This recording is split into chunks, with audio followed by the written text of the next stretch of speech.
মুর্শিদপুর দরবার শরীফ কিভাবে মেসাগার করা হলো, নাউজুবিল্লাহ বলেন। ওরা বিজয়ের উৎসব করছে, দরবার থেকে ওরা গরু নিয়ে যাচ্ছে, বকরি নিয়ে যাচ্ছে, গোশতের পাকানোর পাতিল নিয়ে যাচ্ছে।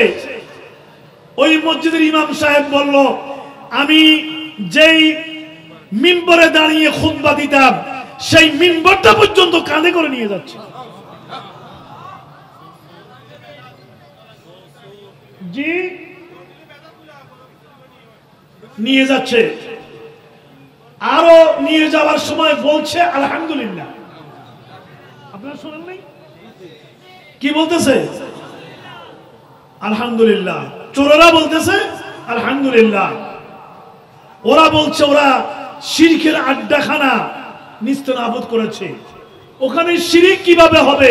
ওখানে তো মাজারও নেই, ওখানে তো মাজারও, মাজার থাকলে তো ফ্রিজান না হয় মেনে নিতাম, কেউ না কেউ অতি আতিশয্যে সেজদা করছে, কিন্তু ওখানে কোনো মাজারও নেই।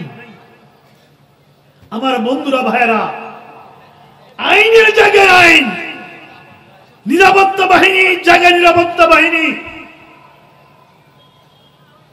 আমার বিশ্বাসের জায়গায় আমি যেটা বিশ্বাস করি ওই বিশ্বাসের জায়গায় আঘাত করার অধিকার কারো নাই। তুমি মিলাদ ক্যাম্প করলে করো, না করলে না করো, আমি তোমাকে বাধ্য করছি না।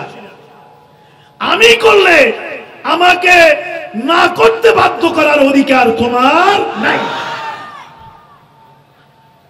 তোমার কাজ তুমি করো, লাকুম দীনুকুম ওয়ালিয়া দীন।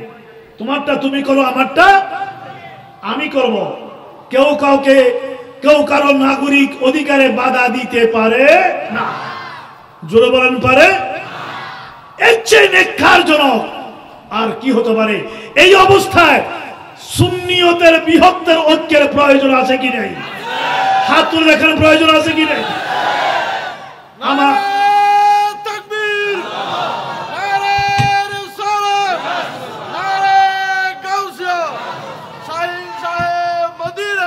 আমার বন্ধুরা ভাইয়েরা, আমরা এখন বয়সের একটা প্রান্তে পৌঁছে গেছি। আমাদের ওস্তাদরা কেউ বেঁচে নাই, কেউ বেঁচে নাই। আল্লাহ তাদেরকে জান্নাতের বাসিন্দা করুন।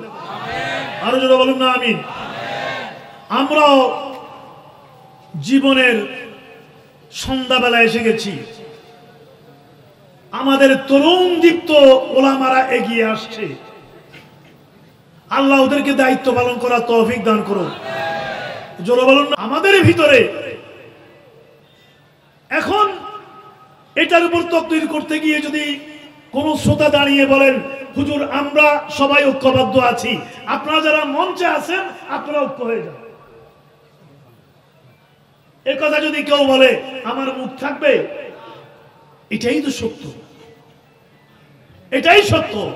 এবং আমার গোটা জীবনের যে আদনা খেদমত, আমি বাংলাদেশের টেকনাফ থেকে তেতুলিয়া পর্যন্ত এমন কোন জেলা নাই আমি যাই নাই, অন্যরাও গিয়েছে।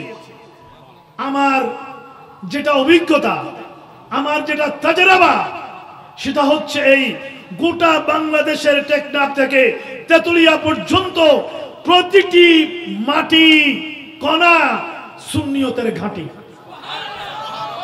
হাত তুলে বলুন আল্লাহু আকবার। আরো জোরে বলুন আল্লাহু আকবার। আপনি পঞ্চগড় যান, মাটি সয়েলটা সুন্নিয়তের, সয়েল সুন্নিয়তের। কুড়িগ্রাম যান, রংপুর যান, সেখান থেকে এসে এদিকে কক্সবাজার থেকে টেকনাফ থেকে সেন্ট মার্টিন পর্যন্ত যান, সয়েল হচ্ছে সুন্নিয়তের। কি বলেন ঠিক না? আমি আপনাদেরকে একটা ঘটনা শোনাই। নেত্রকোনা গিয়েছিলাম আমরা বহু আগে, কলমাকান্দা। আমি এটা বলি, নেত্রকোনার একবারে শেষ ভারতীয় সীমান্তের কাছেই একটা উপজেলা আছে কলমাকান্দা। কলমা, আমি আর আমাদের মরহুম আল্লামা আনোয়ার ইসলাম খান সাহেব সেখানে আমরা মাহফিলে গেলাম। ওরা চট্টগ্রামের দুইজন মুহাদ্দিস দাওয়াত দিল। চট্টগ্রামের মুহাদ্দিস, ওরা খুব শ্রদ্ধা করে। আমরা দুইজন গেলাম দাওয়াতে। এটা আজ থেকে 20 বছর আগের কথা, 20-25 বছর আগের কথা। আমরা 20 মাইল গেলাম, লঞ্চ না, এগুলোকে কি বলে, ভ্যান গাড়িতে। দুই ভাই 20টা মাইল গেলাম ভ্যান গাড়িতে বসে। মাঝে মধ্যে আবার ছোট্ট ছোট্ট নদী শুকিয়ে গেছে, ভ্যান গাড়ি যে চালায় সে সহ আমরা কাঁধে করে ভ্যান গাড়ি পার করিয়েছি। বিশ্বাস হয় আপনাদের? এখন তো মাইক্রো না দিলে আমরা, গাড়ি না দিলে আমরা আসি না। 50 লক্ষ 1 লক্ষ টাকা ফি না দিলে আমরা আসি না। কথা বলে না ঠিক কিনা? আমার আল্লাহ ইরশাদ করেছেন, ও নবী আপনি বলে দিন, কুল লা আসআলুকুম আলাইহা আজরা,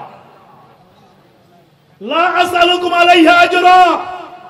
আমি দ্বীনের প্রচারের ব্যাপারে, দ্বীনের খেদমতের ব্যাপারে তোমাদের কাছ থেকে কোনো বিনিময় চাই না।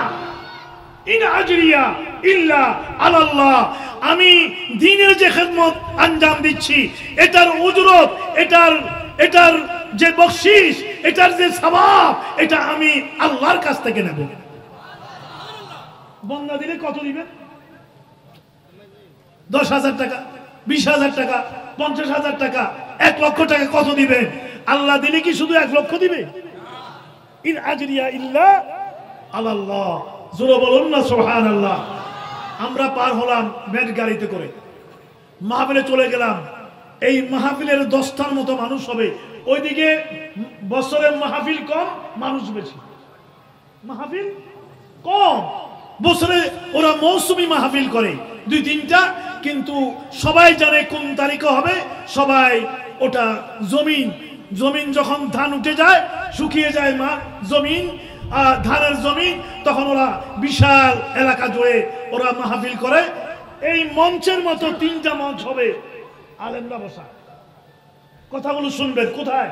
নেত্রকোনা, কলামা, কান্দা, বৃহত্তর ময়মনসিংহ, ওখানে আমাদের সংগঠন আছে।